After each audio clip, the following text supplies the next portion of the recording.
So hey everyone, welcome back to my channel. तो आज का जो वीडियो है वो काफ़ी स्पेशल है, और स्पेशल इस वजह से क्योंकि आज मैं इस वीडियो में आप लोगों के साथ शेयर करूंगी जो हमारा सगाई का जो वीडियो था वो, मतलब जो हमारे सगाई से रिलेटेड जितने भी जो क्लिप्स मैंने रिकॉर्ड किए हैं वो मैं आप लोगों के साथ यहाँ शेयर करूंगी। हालांकि बहुत बड़ा ड्रामेटिक या बहुत धूमधाम से वैसे कोई सेलिब्रेशन नहीं था, बहुत सिंपल डिसेंट वे में हम लोगों ने ये सेलिब्रेशन रखा। वो इस वजह से क्योंकि जो मुहूर्त था वो बहुत ज़्यादा नज़दीक था और हमें प्रिपरेशन करने के लिए बहुत कम टाइम मिल पाया था, हमें भी और इन लॉज फैमिली को भी। उस वजह से हम लोगों ने बहुत शॉर्ट स्वीट और छोटा सा फंक्शन रखा था ये। तो उम्मीद आपको भी पसंद आएगा। तो आइए चलिए वीडियो की स्टार्टिंग करते हैं। तो ये क्लिप स्टार्ट हो रही है सगाई के पहले दिन से, यानी कि शाम से। तो जो मुहूर्त था वो बहुत जल्दी निकल आया था, मतलब कि हमें 2 या 3 दिन का टाइम मिला था। तो उस बीच में सारी तैयारियां करना बहुत मुश्किल था। पहले सोचा कि गांव में ये प्रोग्राम रखा जाएगा, लेकिन बाद में डिसाइड किया कि नहीं, छोटा सा फंक्शन है तो चलो जहां हमारा रेजिडेंस है सीकर में, हम लोगों ने वहीं पर ये प्रोग्राम रखा। तो यहाँ पर लेट नाइट हम लोगों ने मेहंदी वाले को बुलाया।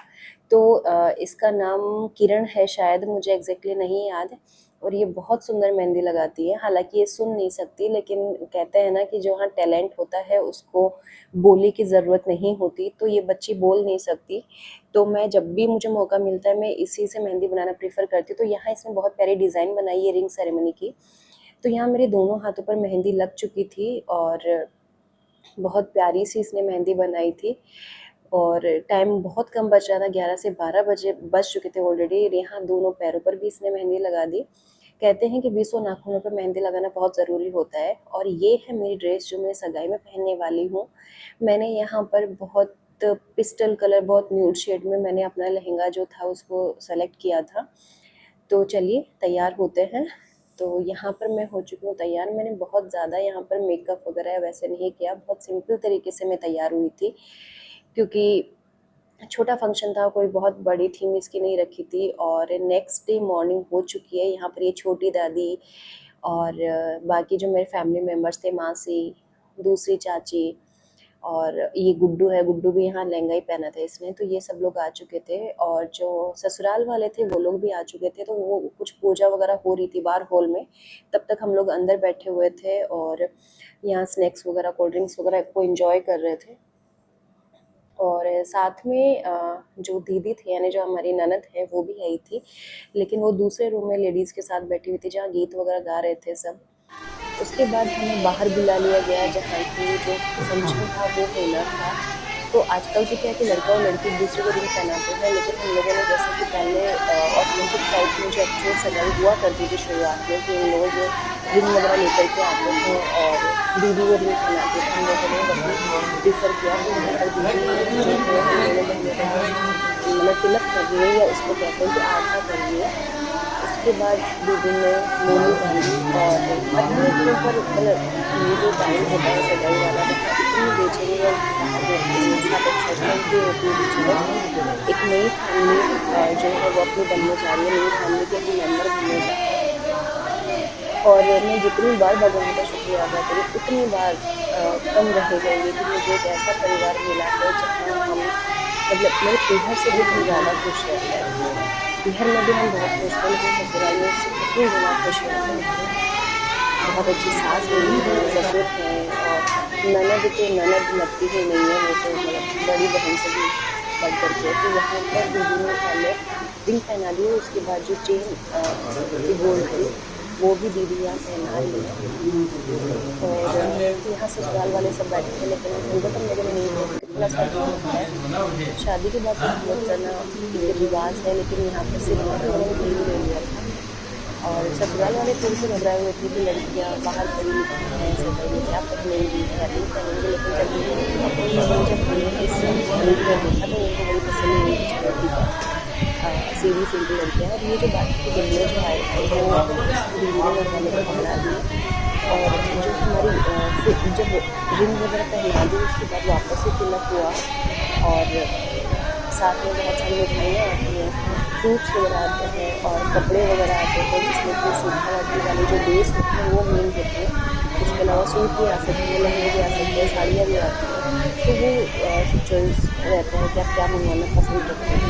तो मैंने तो सिर्फ बर्थडे वाले जो डेज़ होते हैं उनको प्रेफ़र किया था। और जो ससुर होते हैं वो गोद भरते हैं। गोद भरने का मतलब होता है कि आपकी गोद के अंदर इसमें फल फ्रूट, ड्राई फ्रूट्स वगैरह, मिठाइयाँ और ये सब होते हैं।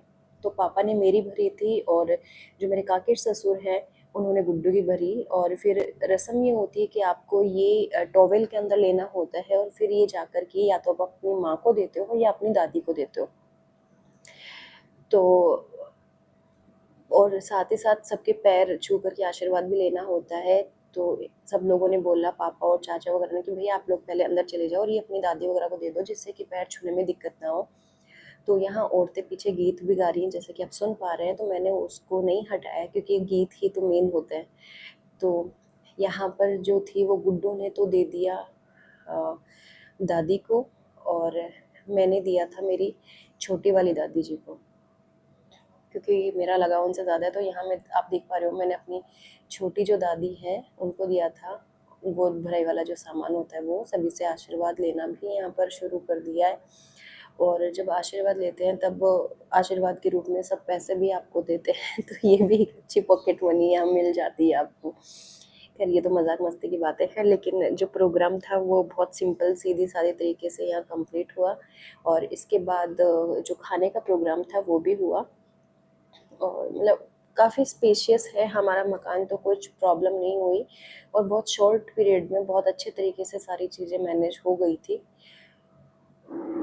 तो इसके बाद खूब बातचीत वगैरह हुई दीदी के साथ में, फ़ोटो सेशन वगैरह हुआ। और यहाँ भाई चाचा और ये सब घूम रहे थे कि भाई इन लॉज जो आए उनके आओ भगत में कोई कमी ना रह जाए। तो मैं अभी आपको दिखाऊंगी कि ससुराल से क्या क्या सामान आया था हमारे लिए, मतलब कौन कौन से बेस वगैरह आए थे। तो उसके बाद मतलब खाना वाना खा के ससुराल वाले तो चले गए थे और हम लोग काफ़ी देर तक गपशप वगैरह करते रहे। और थकान हालांकि काफ़ी हो गई थी, तो चलिए देखते हैं कि ये आया था हमारे ससुराल से, ये जो मिठाइयाँ बेस और इस तरीके से फ्रूट्स की टोकरी, सुहागन का ये जो जोड़ा वो सब आता है। ये सूट मंगवाए थे साथ में मैंने। और ये बेस आते हैं जो पूरे तैयार किए हुए ही आते हैं आगे से, बहुत हैवी होते हैं ये। और ये जो फ्रूट्स वगैरह आते हैं उनमें से थोड़ा सा सामान आपको वापस ससुराल भिजवाना होता है, ऐसी एक रिवाज होता है ये। और जो बाकी का होता है वो बाकी जो गीत वगैरह गाने आती है औरतें उन्हें बांट दिया जाता है। उम्मीद है आपको ये ब्लॉग पसंद आया होगा। यहाँ से हम गपशप कर रहे थे। पसंद आया तो वीडियो को लाइक शेयर और सब्सक्राइब ज़रूर कीजिएगा। मिलते हैं आपसे नेक्स्ट ब्लॉग में। जैसे जैसे मुझे टाइम मिलेगा मैं बाकी की वीडियोस भी आप लोगों के साथ शेयर करूँगी शादी वाली।